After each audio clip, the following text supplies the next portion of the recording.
మరికొన్ని గంటల్లో అమరావతి 2.0 లాంచింగ్ కార్యక్రమానికి ఏపీ ప్రభుత్వం శ్రీకారం చుట్టింది. ప్రధానమంత్రి నరేంద్ర మోడీ ఈ కార్యక్రమానికి రాబోతున్నారు. ప్రస్తుతం మంత్రి రాంప్రసాద్ రెడ్డి మనతో ఉన్నారు.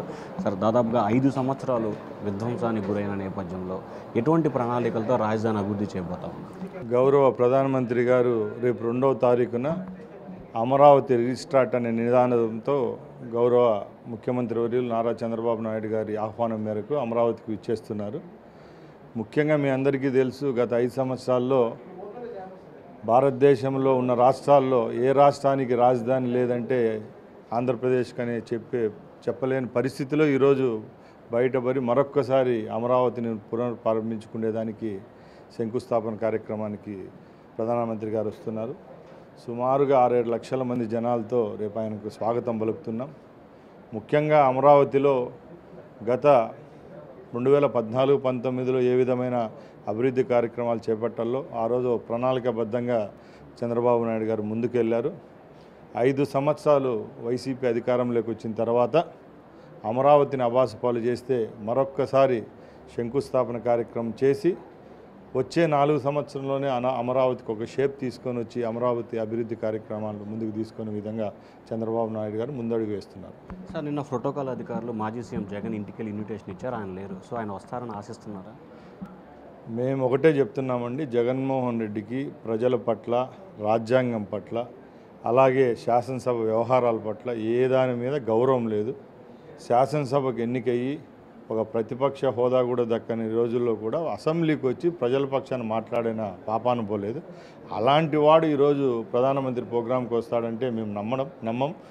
ఆయన ఎంతసేపు ఒక ఎమోషనల్గా జనాలను రెచ్చగొట్టి ఆయన వైపు తిప్పుకునేదానికి ప్రయత్నమే తప్పక జనాలకు మంచి చేసేదానికి ఆయన ఎప్పుడు ఉండడు.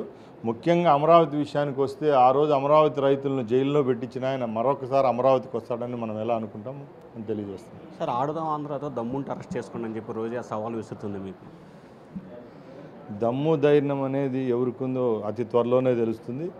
ముఖ్యంగా అసెంబ్లీలో ఆడుదాం ఆంధ్ర గురించి సభ్యులు అడిగిన తర్వాత మేము కమిటీని కూడా నియమించడం జరిగింది. అతి త్వరలోనే ఆ కమిటీ నివేదికను ఆసరా చేసుకొని ఎవరైతే ఈ ఆడుదాం ఆంధ్రలో స్కామ్కి పాల్పడి ఉంటారో, ఎవరైతే ప్రజల డబ్బు తిన్నారో వాళ్ళందరినీ తగిన చట్టం పరిధిలోకి తీసుకొని వచ్చి చర్యలు తీసుకుంటారు. ఫైనల్గా ఈ డిఎస్సికి సంబంధించి స్పోర్ట్స్ కోటాలు ఎన్ని రాబోతున్నాయి, వారికి ఎటువంటి ఇది అవుతుంది?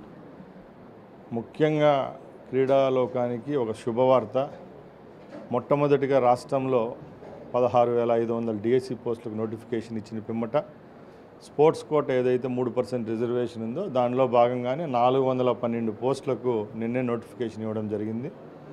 రాష్ట్రంలో ఎవరైతే ఆశావాహులు ఉంటారో, గత 10-15 సంవత్సరాల్లో ఎవరైతే క్రీడల్లో సర్టిఫికెట్లు సంపాదించి మెరిట్లో ఉంటారో వాళ్ళందరికీ ఒక మంచి శుభపరిణామం.